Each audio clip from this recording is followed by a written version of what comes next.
এরে যুবক, ইতিহাস যেন ভুলে না যাও। করোনায় বাবাকে আক্রান্ত করে ফেলেছে।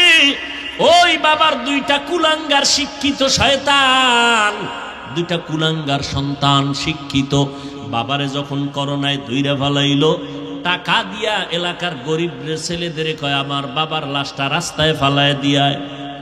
রাস্তায় ফালায় দিছে। দরওয়াজা লক করলো, জানালা লক করে দিল।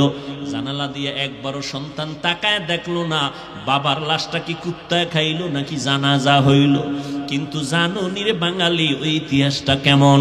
ওই বাংলাদেশের শত শত করোনার লাশ আমার দেশের কিছু পুলিশ ভাইরা আর আমার দেশের সিংহবাগ ওলামায়ে কেরাম টুপিওয়ালারা ওই লাশগুলো কাঁধের মধ্যে নিয়েছেন, গোসল করাইছেন, কাফন পরাইছেন, জানাজা পরাইছেন, কবর খনন করে দাফন করাইছেন। ইতিহাস ভুলে যাইও না, শত শত লাশ দাফন করানোর পরেও একজন হুজুরেও করোনায় মরে নাই। ভাল লাগে না শুনতে? না, আল্লাহ দেখায় দিয়েছেন হায়াতের মালিক আমার আল্লাহ। আমি আল্লাহ যদি আজরাইল পাঠাই, তোর কোন মাকসে তোরে বাঁচাবে? বাংলাদেশের টাকার বালিশ বানায় ঘুমায় যমুনা গ্রুপের মালিক করোনায় আক্রান্ত হইয়া আমার স্পেশাল ফ্লাইট দিয়া সিঙ্গাপুরে নিয়ে আমারে করোনার থেকে বাঁচাও। কত হাজার কোটি টাকা চাও, নেও। টাকা দিয়াও বান্দা বাঁচতে পারে না। তিনটা সাদা কাফনের প্যাকেট হয়ে কবরে চলে গেছে। কথা ঠিক নি? মরণ থেকে যতই পালাও, মরণ তোমায় নিবে ঘিরি। যদিও সুদূর আকাশ পানে লুকাও, সেথায় লাগিয়ে সিঁড়ি। নদী পথে নৌকা চালাও ও মাঝি ভাই, বেলা ডোবার আগে আমি ওপার উঠতে চাই। ডুবে গেলে বেলারে আর উঠে না, ভেঙ্গে গেলে মেলারে আর জমে না। আল্লাহ পাক রব্বুল আলামিন বলেন, আমি 5টা জিনিসের মাধ্যমে তোমাদের পরীক্ষা নিব। পাশ করার জন্য একটা পুঁজি লাগবে। কি? কোন? ধৈর্য ধারণ করা লাগবে। ধৈর্যের পরীক্ষায় যারা আগাবে তারা পাস। 5টা জিনিসের পরীক্ষার 1 নাম্বার পরীক্ষা আল্লাহ যে জিনিস দিয়ে নিবেন এর নাম ভয়, মিনাল খাউফ। ইমাম শাফিঈ রহমাতুল্লাহ আলাইহি বলেন, এখানে ভয় দ্বারা উদ্দেশ্য হলো আল্লাহর পক্ষ থেকে ভয়। ও সিরাজগঞ্জের মুসলমান, দাড়ি রাখলে আল্লাহ খুশি, দাড়ি রাখলে তোমার আত্মীয় স্বজনরা শালি দুলাবাই বেজার। এখন কি শালি দুলাবাইয়ের লজ্জার ভয়ে দাড়ি কাটবা নাকি আল্লাহর শাস্তির ভয়ে দাড়ি রাখবা? এখানে তোমার ইমানের পরীক্ষা। পর্দা করলে আমার আল্লাহ খুশি, আমার আত্মীয় স্বজন বেজার। এখন আত্মীয় স্বজনের মন পাওয়ার জন্য তাদের গালাগালি শোনার ভয়ে কি তুমি পর্দা ছেড়ে দিবা নাকি আল্লাহর আযাবের ভয়ে পর্দা করবা? এটাই তোমার ইমানের পরীক্ষা। আল্লাহর পক্ষ থেকে ভয়, এই ভয়ের নাম হলো তাকওয়া। আর এক প্রকার ভয় হলো বান্দার পক্ষ থেকে ভয়। যেমন ফিলিস্তিনের জমিনে ইসরায়েলি জালেমরা ভয় দেখায়, কয় এই জেরুজালেম বাইতুল মুকাদ্দাস তোমরা ছেড়ে চলে যাও, আমরা দখল করব। তোমাদেরকে ভয় দেখায় যদি না যাও তোমাদের মেরে ফেলবো, আগুনে পোড়ায় ফেলবো। মুসলমান ডাক দিয়া কয়, আমরা তোরে ভয় পারি না, আমরা ভয় করি আমার আল্লাহর আযাব। বাইতুল্লাহ আল্লাহর ঘর, বাইতুল মাকদিসের কলিজার মধ্যে জায়গা দিয়েছি, কল্লা দিতে পারবো, ইমান দিতে পারবো না। এই চিন্তায় তারা সীসা ঢালা প্রাচীর হয়ে দাঁড়ায় আছেন। ইসরায়েলি জালেমদের জুলুমের ভেতরে পড়ে গেছেন। শাহাদাতের পেয়ালা দিয়ে তারা জান্নাতে যাইতেছেন। এরপরেও তারা ওই জমিন থেকে কেউ ভেগে যায় না। ওই ইসরায়েলি জালেমদের কাছে মুসলমান মাথা নত করে না। বাবাই ঘুরে গেলে মিষ্টি খাওয়ায় ফিলিস্তিনে। সাংবাদিকরা কয়, ভাই আপনি এই বিপদের মধ্যে মিষ্টি খাওয়ান কেন? আমি খুশি। কেন খুশি? আমার 2 সন্তান শহীদ হইয়া জান্নাতে আরামে আছে। আমিও রেডি হইতেছি, আমিও জান্নাতে যাব। আর আমগো দেশের কিছু কুলাঙ্গার আছে মুসলমানের বাচ্চা, এরা চায়ের দোকানে বয়ে বয়ে কয় ফিলিস্তিনে মানুষ মরে, বাংলাদেশে চিল্লাইলে লাভ কি? আল্লাহ হেদায়াত দান করুন। ভাইরা আমার, এক নাম্বার ভয় আল্লাহর পক্ষ থেকে ভয়, বান্দার পক্ষ থেকে ভয়। ও বান্দা, তুমি যদি দাড়ি রাখো, নামাজ পড়ো, অনেক ক্ষেত্রে তোমার চাকরিতে রাখবে। এখন কি তুমি কি টাকার জন্য তুমি চাকরি করবা, নাকি আমার আল্লাহর জন্য তুমি আল্লাহর পথে চলবে? এটা ইমানের পরীক্ষা। আমি সংক্ষেপে বলে যাচ্ছি, 2 নাম্বার পরীক্ষার বস্তু হলো ক্ষুধা। আল্লাহ ক্ষুধা লাগাইয়াও পরীক্ষা নিবেন। ইমাম শাফিঈ রহমাতুল্লাহ আলাইহি বলেন, এখানে ক্ষুধা দ্বারা উদ্দেশ্য হলো রোজা। অনেকে রোজার মাস রোজা রাখতে পারে নাই। কি ভাই আপনি রোজা রাখেন না কেন? মুসলমান কয়, আমার ঘরে কি ভাতের অভাব, আমি রোজা রাখবো কেন? আমরা কি ভাতের অভাবে রোজা রাখছি? আরে রোজা তো হিন্দুরাও রাখে, বৌদ্ধরাও রাখে, খ্রিস্টানেরাও রাখে, পৃথিবীর সবাই রোজা রাখে। সিস্টেম আলাদা, নাম আলাদা। আমাদেরটার নাম রোজা, আর অন্যদেরটার নাম হলো না খাওয়ার সাধনা। আর আমাদের মুসলমানের না খাওয়ার সাধনা না, বরং না খাওয়ার মধ্য দিয়ে আল্লাহ পাওয়ার সাধনা। অতএব তুমি ভাতের অভাবে কেন বললা রে বাবা? আল্লাহ পাক রব্বুল আলামিন ক্ষুধার দ্বারা পরীক্ষা নিবেন। সাহাবায়ে কেরাম, এমনকি আপনার আমার নবী, যেই নবীর জন্য আমার আল্লাহ নিজে আসে, ওই নবী দোয়া করলে উহুদ পাহাড় স্বর্ণ হয়ে যাইত। কিন্তু ওই নবী খন্দকের যুদ্ধে পেটে পাথর বেঁধেছেন। সাহাবায়ে কেরাম পেটে পাথর বেঁধেছেন, তারপরেও কোনোদিন বাতিলের কাছে আপোষ করেন নাই, হারাম পথে যান নাই। ও মুসলমান নবীর আশিক, রমজানের রোজা রাখো ক্ষুধার মাধ্যমে পরীক্ষা। নবী তো শুধু রমজান না, সপ্তাহের বৃহস্পতিবার সোমবার দিনও নবী রোজা রাখছেন। আর রোজাটা শুধু ইমানের কারণ না, শরীরটারে সুস্থ রাখার একটা ঔষধ হলো রোজা। আর মূর্খ কিছু মানুষেরা রোজারে বানাইছে রোগের কারণ, আমি রোজা রাখলে রোগ বেড়ে যায়, অথচ শরীরের রোগের ঔষধ হলো রোজা, আর এ বানাইছে রোগের কারণ। যেমন নিয়ত তেমন বরকত। 3 নাম্বার পরীক্ষা, ওয়ানাকসিম মিনাল আমওয়াল, মালের ঘাটতি, মালের কোরবানি। ইমাম শাফিঈ রহমাতুল্লাহ আলাইহি বলেন, এখানে মালের কোরবানি দ্বারা উদ্দেশ্য হলো যাকাত। রাস্তাঘাটে সাইনবোর্ড দেখি মাঝে মাঝে, দারিদ্র বিমোচন করো, দারিদ্র বিমোচন করো। সরকারও অনেক পদক্ষেপ নিয়েছেন, কিন্তু আল্লাহ মানুষ বানাইছেন, মানুষের শান্তির ব্যবস্থা আল্লাহ করেছেন। মানুষের শান্তির ব্যবস্থা, অর্থনৈতিক সচ্ছলতার জন্য আল্লাহ একটা আইন করে দিয়েছেন স্থায়ী। ধনীরা বছরে একবার গরিবের যাকাত দিবা। যাকাতটা যদি ধনীরা ঠিক মতো দিত, এই জমিনের মধ্যে দারিদ্র বিমোচন হয়ে যাইত। ওয়া মান ইউশরিক বিল্লাহ ফাকাদ হারামাল্লাহু আলাইহিল জান্নাহ। আল্লাহ বলেন, যারা শিরিকের গুনাহ করবে তাদের জন্য জান্নাত হারাম। আল্লাহ হলেন গায়বের মালিক, আল্লাহর একক একটা গুণ, এই গুণের সাথে আর কারো অংশীদারিত্ব নাই। কেউ যদি বলে আমার পীর সাহেবও গায়েব জানে, আমার অমুকে গায়েব জানে, এটা শিরিক। গায়বের মালিক আমার আল্লাহ। আল্লাহ কয়জন? সবাই একমত? আল্লাহ কয়জন? সবাই তো বলে না। আল্লাহ কয়জন? আচ্ছা, আল্লাহ যে এক, কোন দিক থেকে এক বলেন? হ্যাঁ, কেমন এক? আল্লাহ যে এক, কেমন এক? যার সাথে দ্বিতীয় কারো তুলনা আছে? এখন যদি বলেন আল্লাহও গায়েব জানে, আমার নেতাও গায়েব জানে, তাহলে আল্লাহ যে এক সব দিক থেকে, এই কথার মধ্যে এক আছে? আর একজন ঢুকাইলেন না? আল্লাহ এক, এখানে আর একজনকে ঢুকাইয়া দেওয়ার নামই হলো শিরিক। ইন্নাল্লাহা লা ইয়াগফিরু আন ইউশরাকা বিহি ويغفر ما دون ذلك لمن يشاء ومن يشرك بالله فقد ضل ضلالا بعيدا। এই যুবকেরা ঘুমে ধরছে? যদি কেউ কয় যে এখন ঘুমামু, রাত বেশি হয়ে গেছে, পৃথিবীতে শ্রেষ্ঠ মিথ্যাবাদী, ওর মতো তাজা মিথ্যাবাদী কেউ নেই।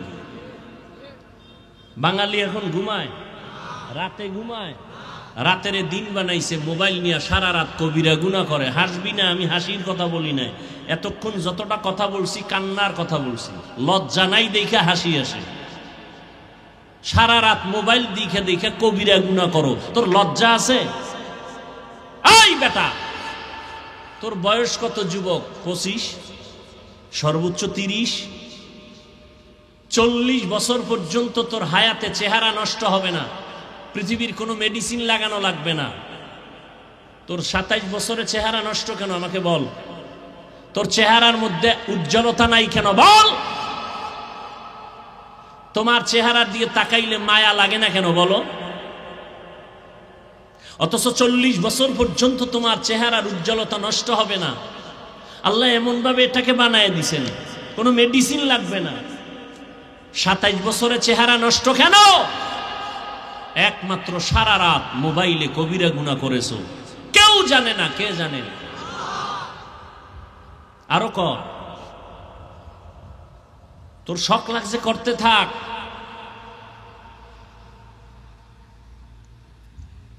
ঘুমের ঘরে কত মানুষ মরে যায়। যুবক যদি চিন্তা করতি, ঘুমের ভিতরে যদি আজরাইল আসে আমি কি জবাব দিব, এই চিন্তা যদি করতি তো কানের মধ্যে গানের তার লাগাইয়া ঘুমাইতি না। লজ্জা শরম নাই দেখে আবার হাসো।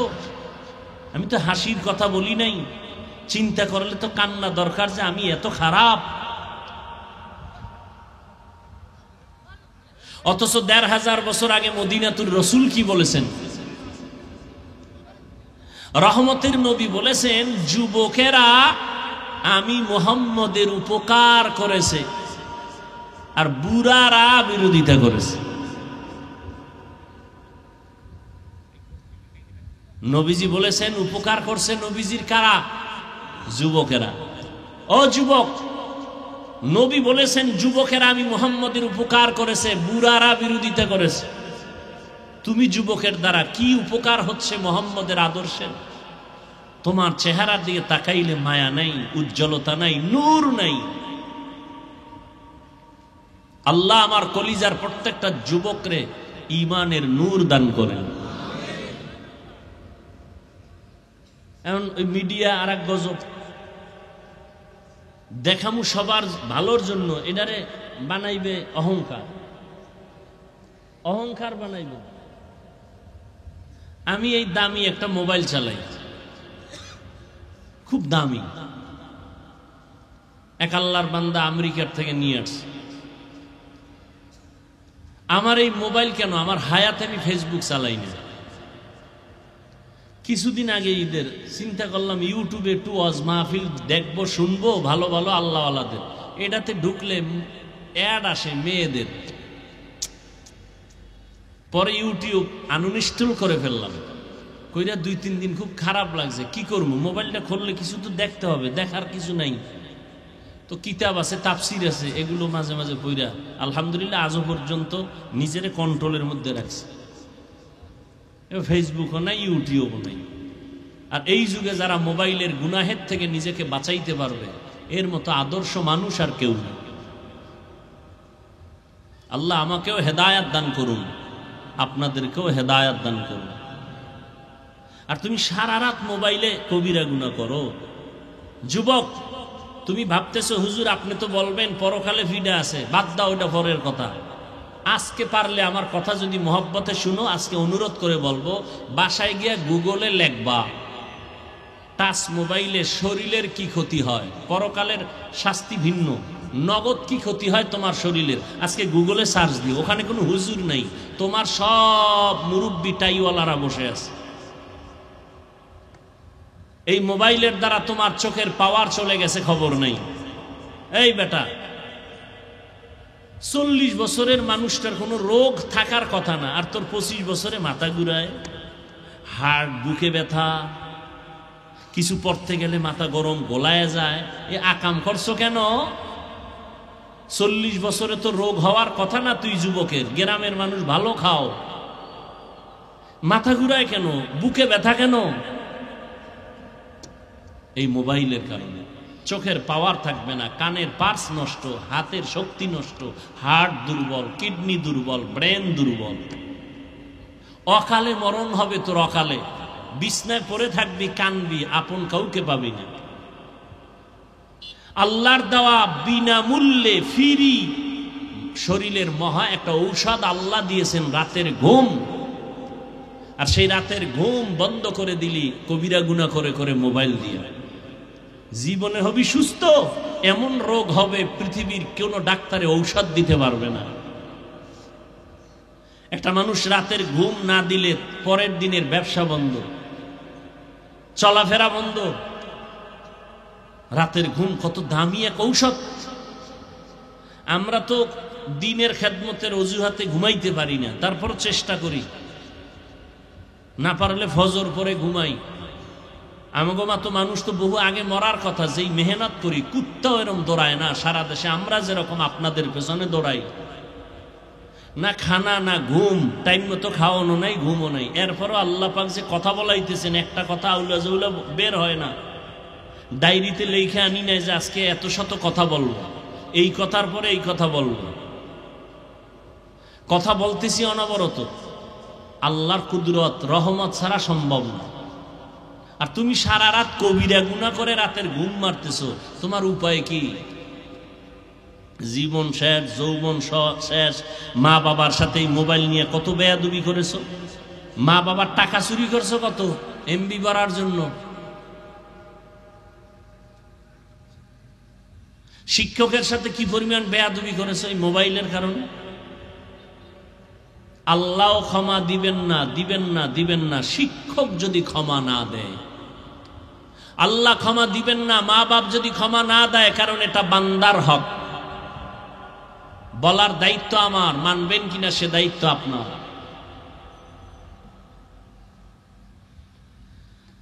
ওয়ালানাবলুওয়ান্নাকুম বিশাইইম মিনাল খাউফি ওয়াল জুই ওয়া নাক। এই উঠলে আমি মোনাজাত দিয়ে দেব। আমনের জরুরত আছে, আমার জরুরত নাই। আমনের বাসায় যাইতে মনে আছে, আমার মন চায় না। কত কষ্ট করে আসছি দৌড়াইয়া, আবার হালকা কিছু খাইয়া নামাজ পড়িয়া আবার চিল্লাইতেছি। পৃথিবীতে কথা বলার মতো কষ্টের কোনো কাজ নেই। আমারে কষ্টে লাগাইয়া আপনারা মেহমান দাওয়াত দিয়ে বাড়ি যাইবেন, এটা কোন সুন্নত? আর কিছু কিছু মানুষের দীর্ঘ টাইম বসার অভ্যাস নাই, তাদের কাছে আমার অনুরোধ, আপনি ভেতরে ঢুকছেন কেন? আপনি বাইরে দাঁড়ায় শুনতেন, ফাঁকে ফাঁকে বাইরে হয়ে যাইতেন, কেউ দেখতো না, ক্ষতিও হতো না। মানে ভিতরে ঢুকছেন কেন?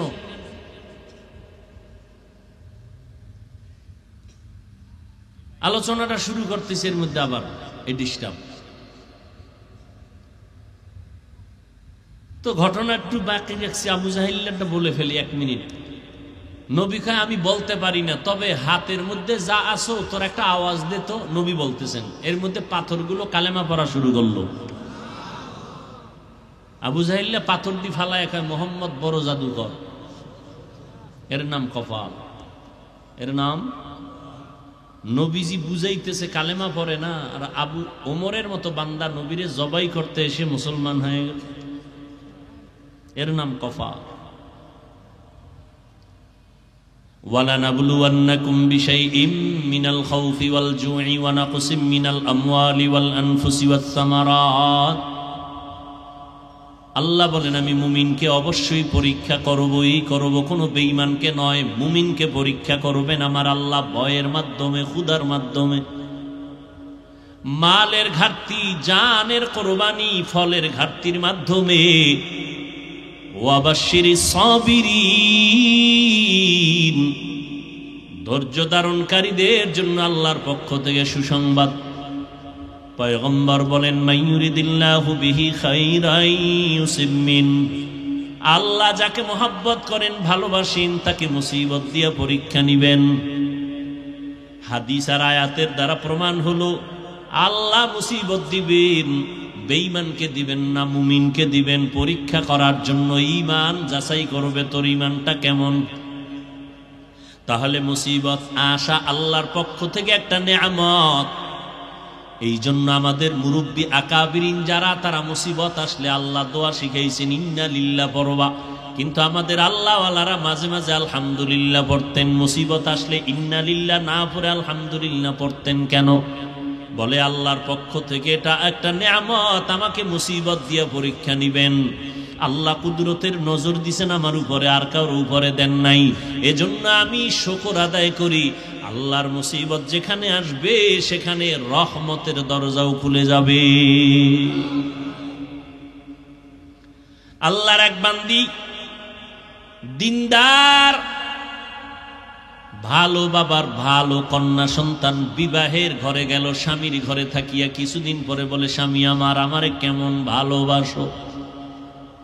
নুজহাতুল মাজালিসে ঘটনা উল্লেখ আছে। স্বামী বলে, তোমাকে আমি জীবন দিয়া ভালোবাসি, যা চাইবা তাই পাইবা, চাওয়ার আগে আমি দিতে বাউন্ড। স্ত্রী ডাক দিয়া বলে, স্বামী আমার, যা চাইব তুমি তাই দিবা। বলে, হ্যাঁ সত্যি বলেছো? বলে, হ্যাঁ সত্যি বলেছি। স্ত্রী ও স্বামীর পরীক্ষামূলক একটু বলছে, তাহলে আমার তালাক দিয়া দাও। আমি চাইলেই দিবা, কহা দিব তো তালাক দাও। স্বামী বলে, কল্লা যাইতে পারে, তালাক দিতে পারি না। তালাক দেওয়া কি ভালো মানুষের কাজ? পৃথিবীতে নিকৃষ্ট একটা মানুষ স্ত্রীকে তালাক দিতে পারে,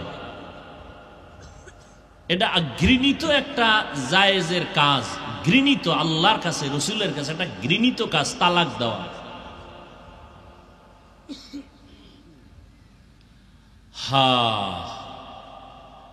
স্বামী তো আর তালাক দিবে না, স্ত্রী তো বলছে দাও, আর স্বামীর ওয়াদা দেওয়া, যা চাবা তাই দিন। দুইজনের ভিতরে একটু তর্ক লেগে গেল, সমাধানের জন্য ওই জমানার নবীর কাছে রওয়ানা। স্বামী আর স্ত্রী পথি মধ্যে গিয়া হঠাৎ স্ত্রী রাস্তার পার্শ্বে পড়ে গিয়া পাওটা ভেঙ্গে গেল, কান্না করে বলে, ও আল্লাহ আমারে বাঁচাও।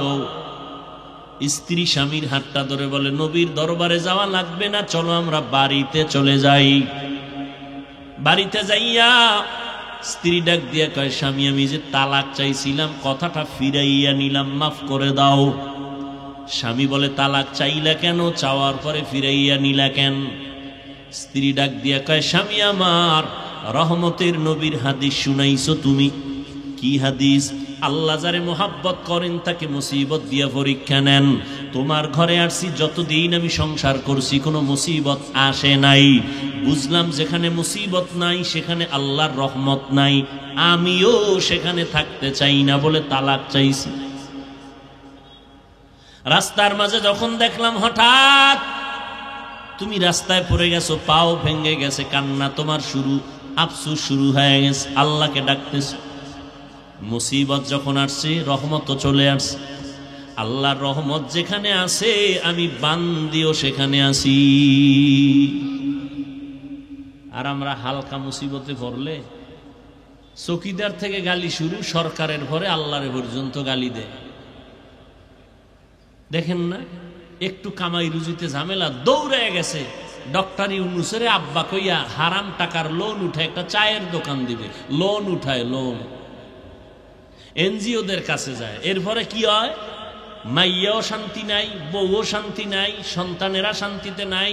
মরার পরে কিস্তি আদায় করতে পারে নাই, সবাই যে সামনে দাঁড়ায়, লাশ কবরে রাখার আগে কিস্তি দাও। কেউ শান্তিতে নাই। এক আল্লাহর বান্দা কাঁদতেছেন আমার সামনে, কিছু টাকা আমি লোন আনছিলাম, কিস্তি দিতে পারি না।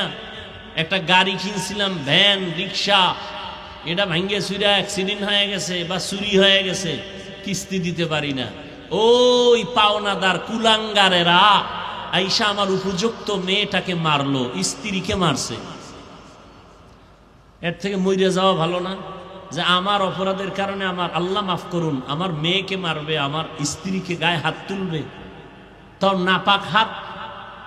সুদখোরের হাত, ঘুষখোরের হাত আমার স্ত্রীর গায়ে লাগবে, নাউযুবিল্লাহি মিন যালিক। আমি এত খারাপ পুরুষ? সুদেই লোভে পাপ, পাপে মৃত্যু।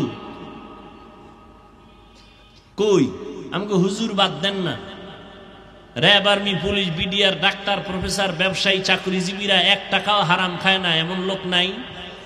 তা আপনি কেন পারেন না? আপনার জিহ্বাটা কুত্তার মতো বের হয়ে গেল কেন? বেশি খাইতে চান, মাওলায় না খাওয়াইলে খাইবেন কেমন?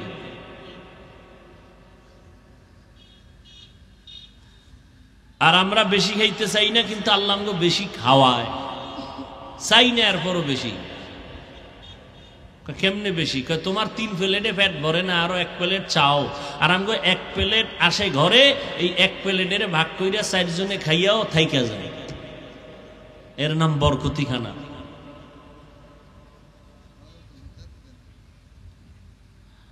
হায় হায় হায়। আল্লাহ তাআলা বলেন, আমি মুমিনকে পরীক্ষা করব, কোন বেঈমানকে না। কারণ জান্নাত শুধু মুমিন পাবে, কোনো বেঈমান পাবে না।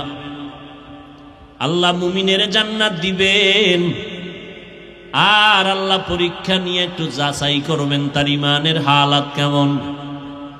আল্লাহ বলেন, এই 5টা জিনিসের মাধ্যমে আমি মুমিনদের পরীক্ষা করব। কয় জিনিসের দ্বারা? 5টা। এই 5টা জিনিসের পরীক্ষায় তারা পাশ করবে যাদের মধ্যে একটা পুঁজি থাকবে। ওই পুঁজিটার নাম হলো ধৈর্য। যাদের মধ্যে ধৈর্য নাই, এরা কোনোদিন পাশ করতে পারবে না। যেমন আপনারা এখানে আসছেন, ধৈর্য যাদের নাই তারা আসছে চলে গেছে, কিছুক্ষণ আছে চলে যায়, ধৈর্য নাই। ধৈর্য 3 প্রকার: ইবাদতের বেলায় ধৈর্য, গুনাহের বেলায় ধৈর্য, মুসিবতের বেলায় ধৈর্য। এই ধৈর্য ধারণকারীদের এত ফল, এত পুরস্কার।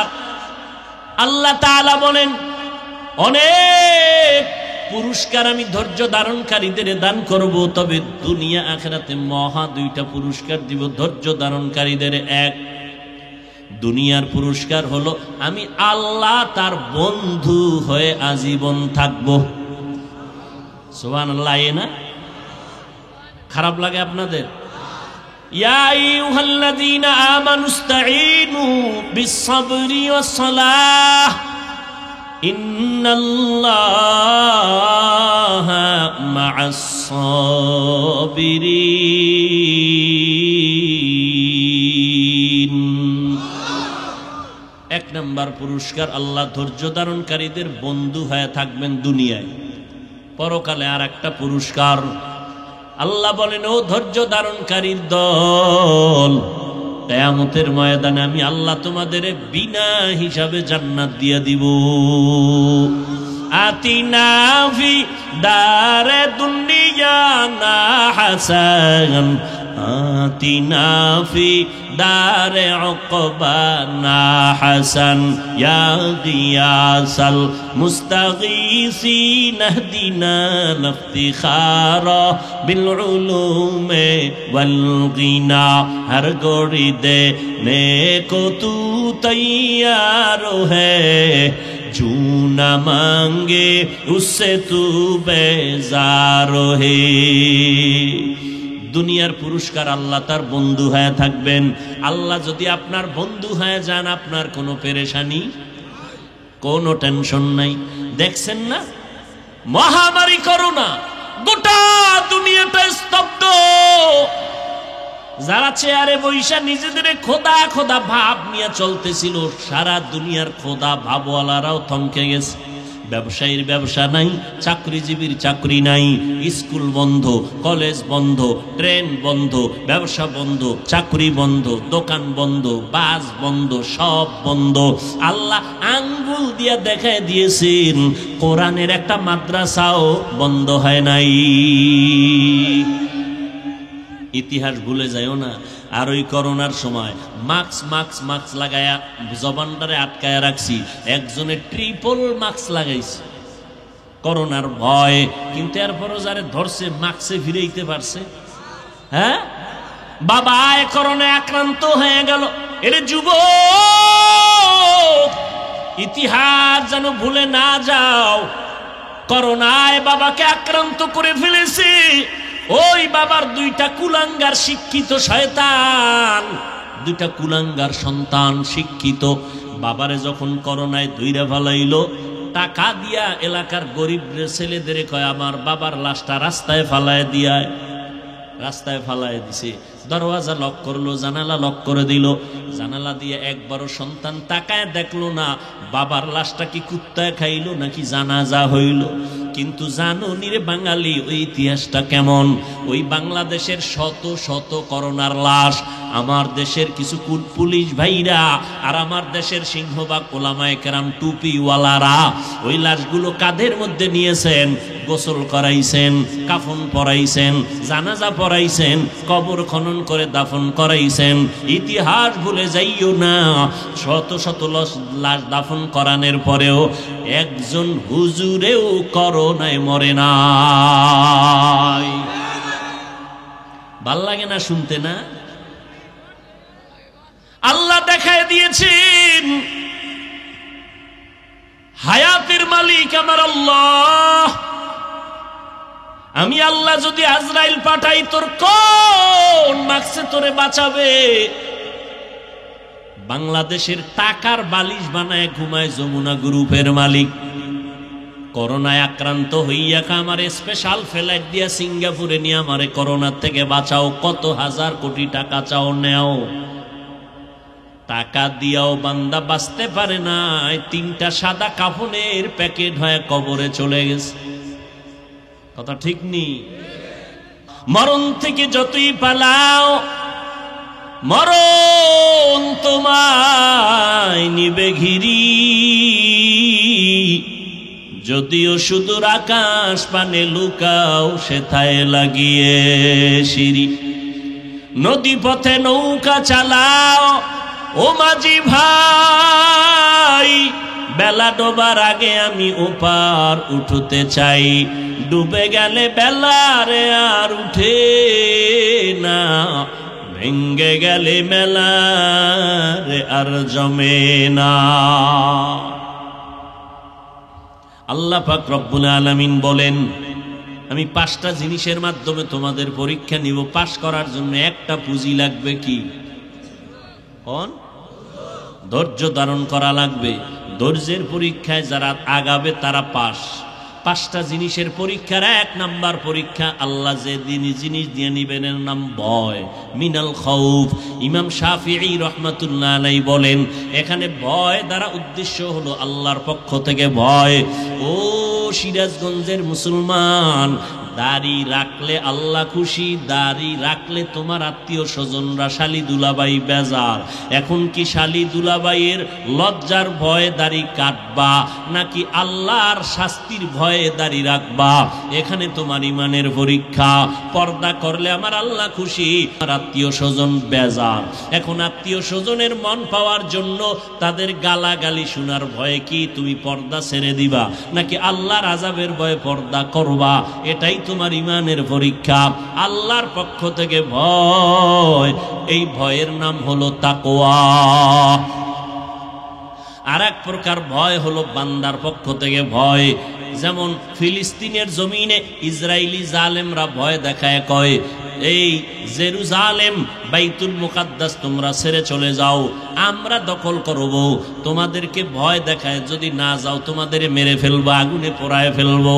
মুসলমান ডাক দিয়া কয়, আমরা তোরে ভয় পারি না, আমরা ভয় করি আমার আল্লাহর আযাব। বাইতুল্লাহ আল্লাহর ঘর, বাইতুল মাকদিসের কলিজার মধ্যে জায়গা দিয়েছি, কল্লা দিতে পারবো, ইমান দিতে পারবো না। এই চিন্তায় তারা সীসা ঢালা প্রাচীর হয়ে দাঁড়ায় আছেন। ইসরায়েলি জালেমদের জুলুমের ভেতরে পড়ে গেছেন।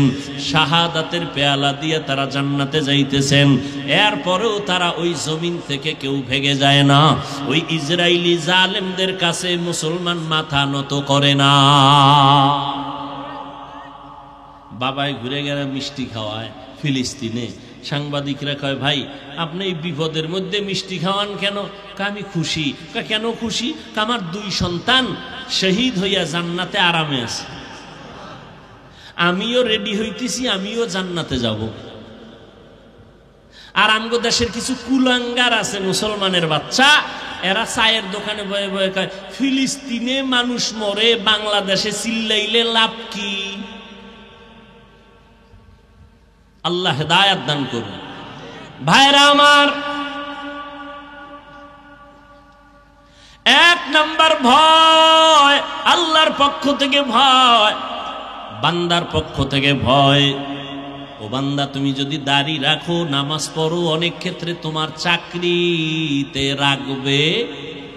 এখন কি তুমি কি টাকার জন্য তুমি চাকরি করবা, নাকি আমার আল্লাহর জন্য তুমি আল্লাহর পথে চলবে? এটা ইমানের পরীক্ষা।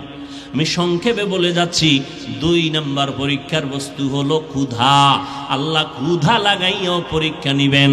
ইমাম শাফিঈ রহমাতুল্লাহ আলাইহি বলেন, এখানে ক্ষুধা দ্বারা উদ্দেশ্য হলো রোজা। অনেকে রোজার মাস রোজা রাখতে পারে নাই। কি ভাই আপনি রোজা রাখেন না কেন? মুসলমান কয়, আমার ঘরে কি ভাতের অভাব, আমি রোজা রাখবো কেন? আমরা কি ভাতের অভাবে রোজা রাখছি? আরে রোজা তো হিন্দুরাও রাখে, বৌদ্ধরাও রাখে, খ্রিস্টানেরাও রাখে, পৃথিবীর সবাই রোজা রাখে। সিস্টেম আলাদা, নাম আলাদা। আমাদেরটার নাম রোজা, আর অন্যদেরটার নাম হলো না খাওয়ার সাধনা।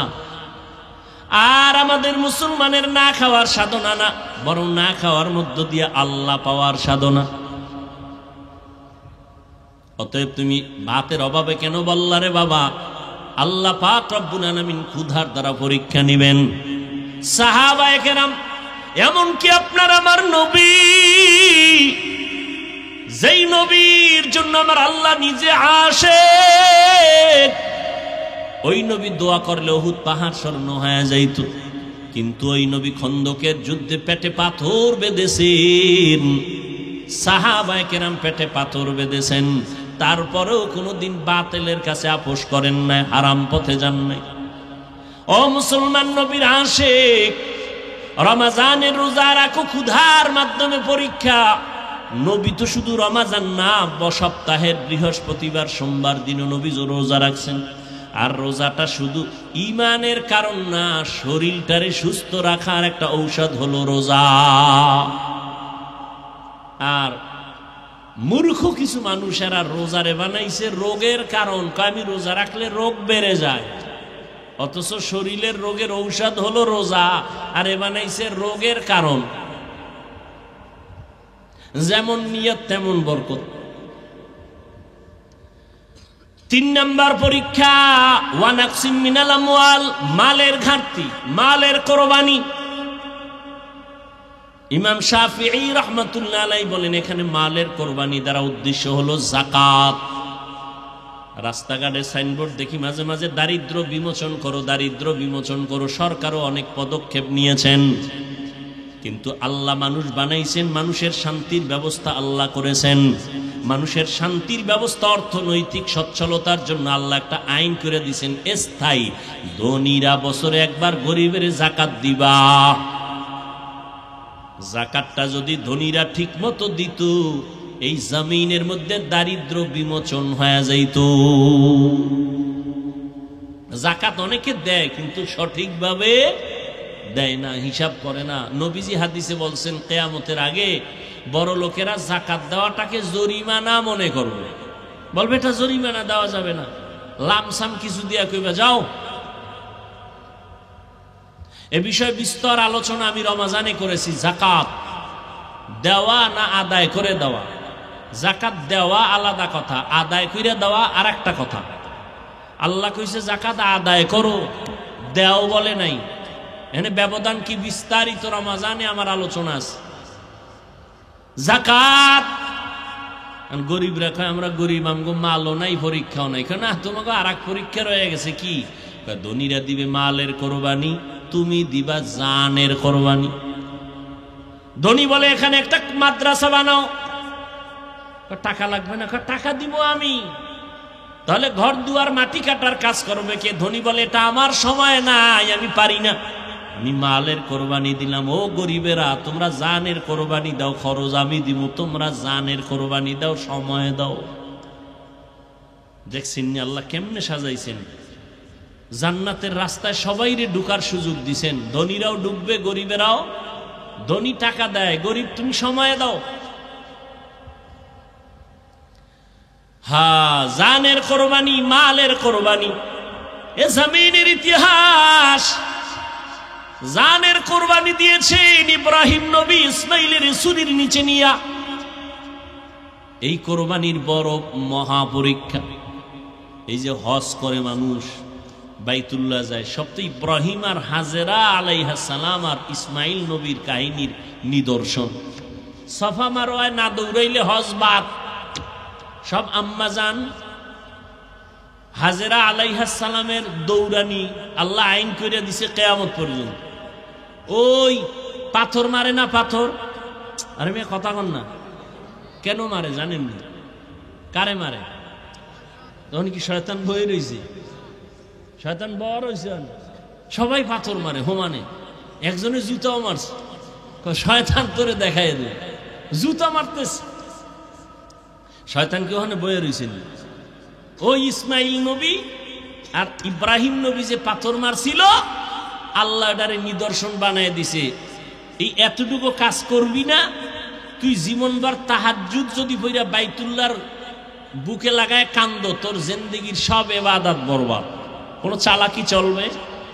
চলবে না। বাইতুল্লাহ তাওয়াফ করো, জমজমের পানির জন্য হাজিরা পাগল। সারা দুনিয়ার চিকিৎসা বিজ্ঞানীরা থিওরি দিয়ে দিছে, জমিনে যত পানি আছে জমজমের মতো বিশুদ্ধ পানি জমিনের মধ্যে আর কোথাও দেখছেননি। সেই ইসমাইল শিশু বাচ্চার কান্না থেকে পানি শুরু, ওখান থেকে যেই পরিমাণ ছিল আজও সেই পরিমাণ আছে। হাজার হাজার হাজার হাজার কোটি মিলিয়ন ট্রিলিয়ন বিলিয়ন পানি মানুষগুলো নিয়ে যায় হাজি সাহেবরা, কিন্তু পানি কমেও না বাড়েও না। সুবহানাল্লাহ। না সাহাবায়ে কেরাম একদিন জিজ্ঞাসা করলেন, ইয়া রাসূলুল্লাহ, জমজম কূপের তলা কই? নবী বলেন, জমজম কূপের তলা হলো হাউজে কাউসারের সাথে লাগানো।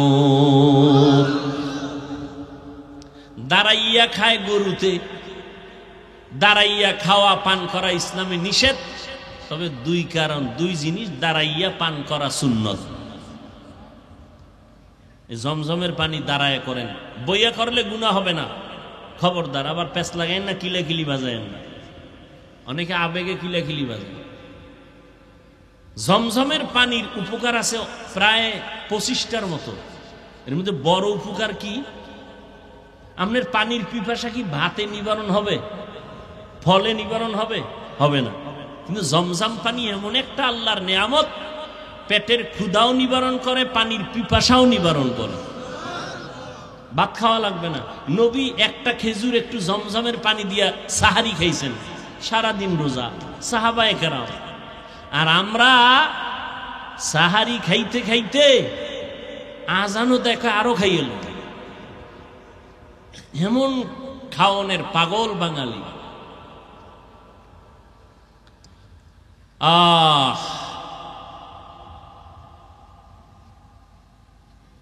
তো যে কথা বলতেছিলাম, জানের কোরবানি।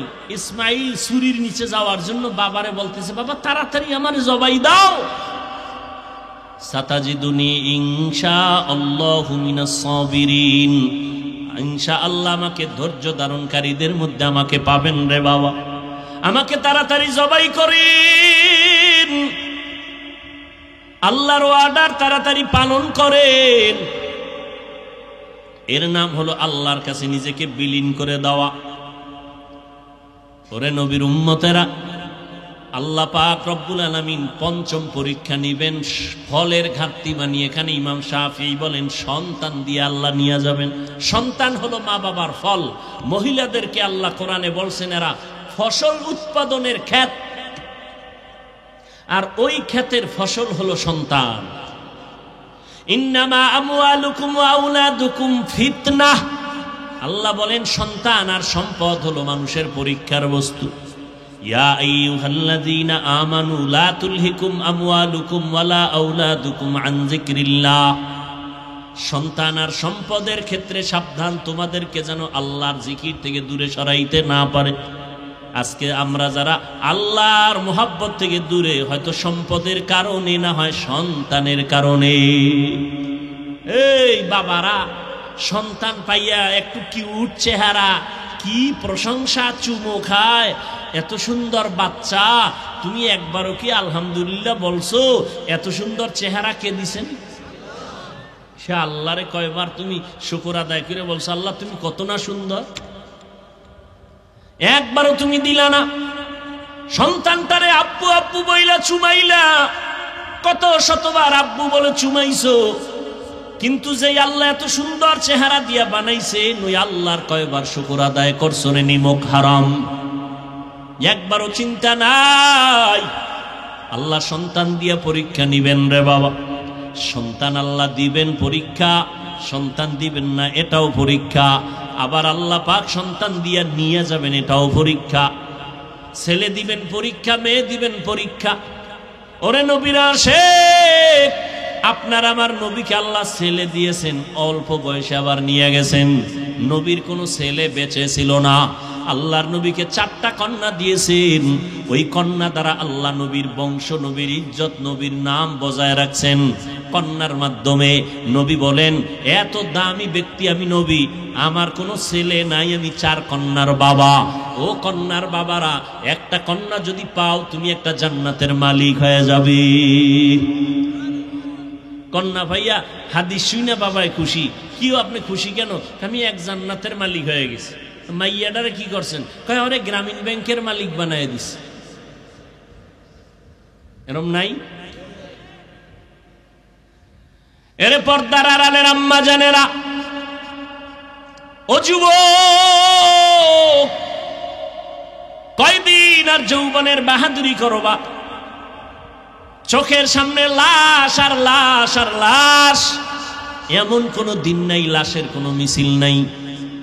আমি যে এতক্ষণ আপনাদের বয়ান শুনাইছি, একবারও কিন্তু বলি নাই ও যুবক বাবারা, ও বৃদ্ধ বাবাজিরা, আপনারা যারা ব্যবসা করেন সব বাদ দিয়া তাবলিগে মসজিদে গিয়া জিকির করেন, একবারও কিন্তু বলি নাই।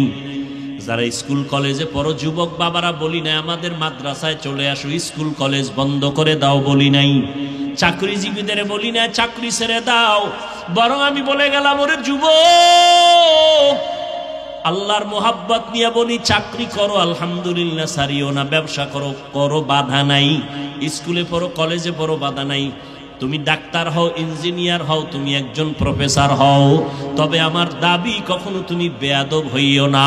তোমার ব্যবহারে কোনো দিন যেন তোমার মা বাবা কষ্ট না পায়, তোমার কপাল নষ্ট হয়ে যাবে।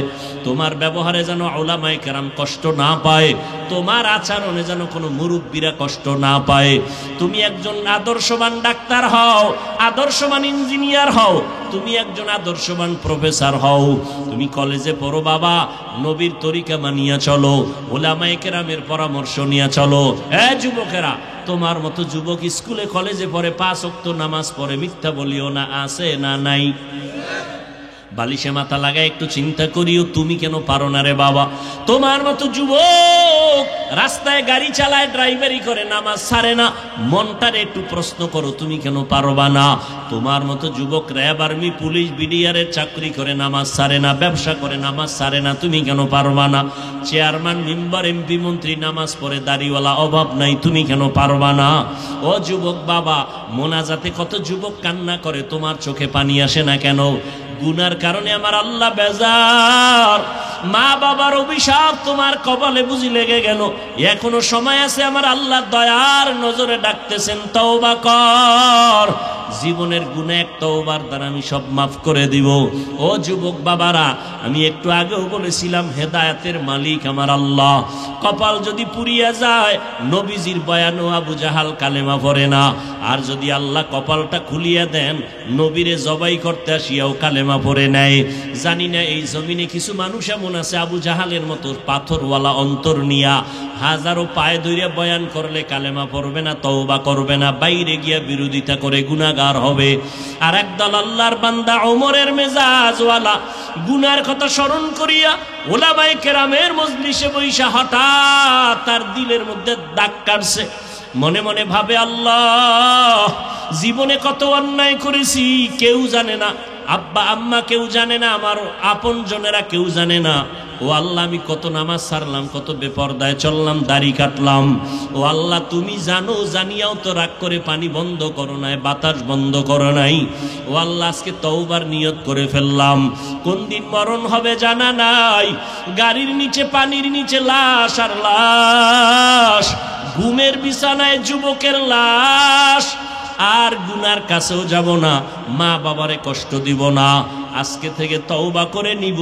এইরকম যুবক কিছু আছে তওবা করে ফেলবে, মনে মনে আল্লাহকে বলবে, আল্লাহ আর নামাজ ছাড়বো না, বেপরদায় চলবো না, মা বাবাকে কষ্ট দিব না, উলামায়ে কেরামের পরামর্শ নিয়ে নবীর তরিকা মানিয়া চলবো, আর দাড়ি কাটবো না, বেপরদায় চলবো না। ও যুবক বাবারা, ও বৃদ্ধ বাবাজিরা, আপনাদের মতো কত বুড়া মানুষ মসজিদে গিয়া 5 বেলার নামাজ পড়ে, আপনি কেন পারবেন না? ও পর্দার আড়ালের আম্মা জান বোনেরা, আপনাদের মতো কত মা বোন আছে পর্দা করে, মোবাইলে সময় নষ্ট করে না, স্বামীর মাল হেফাজত করে, আল্লাহর মোহাব্বত নিয়ে নামাজ পড়ে, আপনারা কেন পারবেন না? আল্লাহ সন্তান দিছেন, নেককার সন্তান বানায়া যান। ডাক্তার বানাবেন, কোরআন পড়াইয়া যান। সন্তানটা কোরআন পড়বে, ডাক্তারি পড়বে, মা বাবার জন্য দোয়া করবে। ও পর্দার আড়ালের আম্মা জানেরা, তওবার নিয়ত করে তওবা করেন। পিছনে যত গুনাহ করছেন, সামনে আর কোনো অপরাধ করবেন না। আল্লাহর কাছে মনে মনে বলেন, ও আল্লাহ, সন্তানটারে আদর্শ মানুষ বানাবো, নামাজ ছাড়বো না, বেপরদায় চলবো না, স্বামীর মালের খেয়ানত করবো না।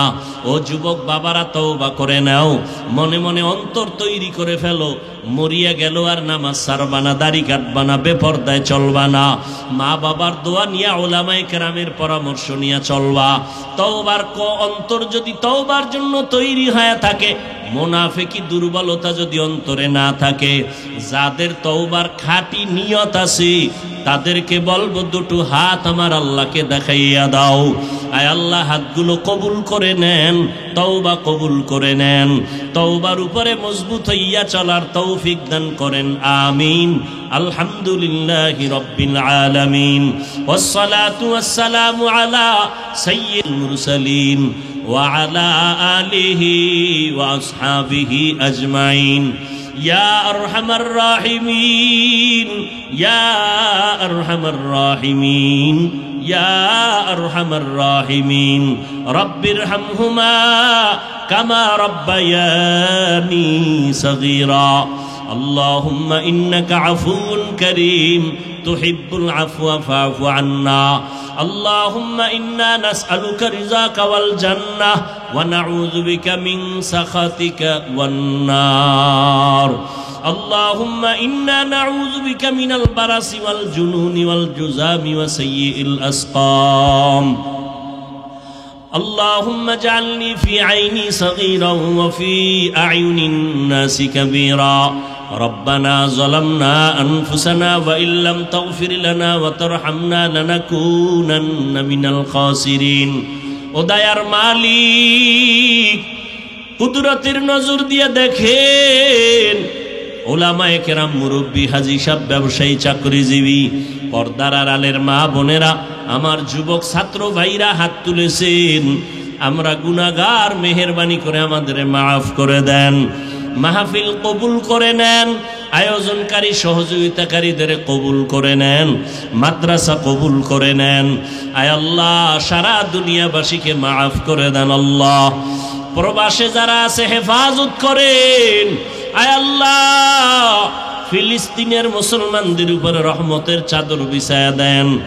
ইসরায়েলের জালেমদের জুলুম থেকে হেফাজত করেন, ইসরায়েলের জালেমদের ধ্বংস করে দেন। আল্লাহ, সমস্ত জালেমদের জুলুম থেকে হেফাজত করেন। আল্লাহ, বাংলাদেশ শান্তির দেশ বানায় দেন। জনপ্রতিনিধির দায়িত্ব যারা পালন করে, আয় আল্লাহ, প্রশাসনিকভাবে যারা কাজ করে, সবাইকে দ্বীনের খাদেম বানায় দেন, মা বোনদের আবেদা বানায় দেন, 5 ওয়াক্ত নামাজি পর্দাওয়ালা বানায় দেন, ঘরে ঘরে সুন্নতের বাতি জ্বালায়া দেন, সন্তানগুলো নেককার বানায় দেন, লেখাপড়া যারা করে পরীক্ষার্থী কামিয়াবি দান করেন, মাদ্রাসা মসজিদগুলো কবুল করে নেন, অন্যান্য শিক্ষা প্রতিষ্ঠান নবীর আদর্শে কবুল করে নেন। আয় আল্লাহ আমাদের রিয়া হাসাদ কিবির দূর করে অন্তরে ইখলাস দান করেন, মুখালিফের মুআফিক বানায় দেন, ইলম ও হিকমত আমলে বরকত বাড়ায় দেন, ওলামা তোলাবা উম্মতের অন্তরে ইজ্জত মুহাব্বত বাড়ায় দেন, ওলামায়ে আহলে হকের বিজয় দান করেন, বাতিলের মোকাবেলায় বিজয় দান করেন। আয় আল্লাহ আমার কলিজার টুকরা যুবক প্রত্যেকের দিনের খাদেম বানায় দেন, মোবাইলের গুনাহের থেকে হেফাজত করেন আল্লাহ, মোবাইলের গুনাহের থেকে হেফাজত করেন আল্লাহ, মোবাইলের গুনাহের থেকে হেফাজত করেন আল্লাহ। আয় আল্লাহ আমরা যারা হাত তুলেছি জানি না কার মা নাই বাবাও নাই, অন্ধকার কবর থেকে দোয়া চায়। আয় আল্লাহ সবার কবর জান্নাতের ফয়সালা করে দেন, যারা বেঁচে আছেন দীর্ঘ নেক হায়াত দান করেন, অসুস্থ যারা সুস্থতার নিয়ামত বাড়ায়া দেন। আয় আল্লাহ সারা দুনিয়ায় খেদমতের জন্য কবুল করে নেন, ইজ্জতের হেফাজতের ব্যবস্থা করে দেন। আয় আল্লাহ আম্বিয়ায়ে কেরাম, সাহাবায়ে কেরাম, শুহাদায়ে কেরাম, আউলিয়ায়ে কেরাম, আসাতেজায়ে কেরামদের মাকাম জান্নাতে বাড়ায়া দেন, আওয়াজে কথায় রুহানিয়াত বাড়ায় দেন, বরকতি হালাল রিজিক দান করেন, অভাবীদের অভাব দূর করে দেন, মাখলুকতের শারারাত থেকে হেফাজত করেন। আয় আল্লাহ পরমুখাফিক্কি থেকে হেফাজত করেন। আয় আল্লাহ ইজ্জতের হেফাজত করেন, জানমাল আহাল পরিবার হেফাজত করেন, চলার পথে হেফাজতের ব্যবস্থা করে দেন। আয় আল্লাহ নবীজির মোহাব্বতের সুন্নাতওয়ালা জিন্দেগি আমাদের দান করেন, নবীজির রওজা বাইতুল্লাহ জিয়ারতের জন্য কবুল করে নেন। আয় আল্লাহ আমাদের পরস্পরে মোহাব্বত বাড়ায়া দেন, জাহেরি বাতিনি দুশ্মনদের চক্রান্ত থেকে ইজ্জতের সাথে হেফাজতের ব্যবস্থা করে দেন। আয় আল্লাহ নবীজির মোহাব্বতে আমাদের দোয়া কবুল করে নেন। আয় আল্লাহ মেহেরবানি করে আমাদের দিলের নেক আশা পূরণ করে দেন। আয় আল্লাহ সারা দুনিয়ায় খেদমতের জন্য কুদরতের হাতে কবুল করে নেন, মিথ্যা মামলা থেকে চিরমুক্ত করে দেন, বিবাহ চাকরির সমস্যায় যারা আছে সমাধানের ব্যবস্থা করে দেন, বরকতি হালাল রিজিক বাড়ায়া দেন। আল্লাহ নবীজির মোহাব্বতে আমাদের দোয়া কবুল করে নেন। হাসবুনাল্লাহু ওয়া নি'মাল ওয়াকিল, নি'মাল মাওলা।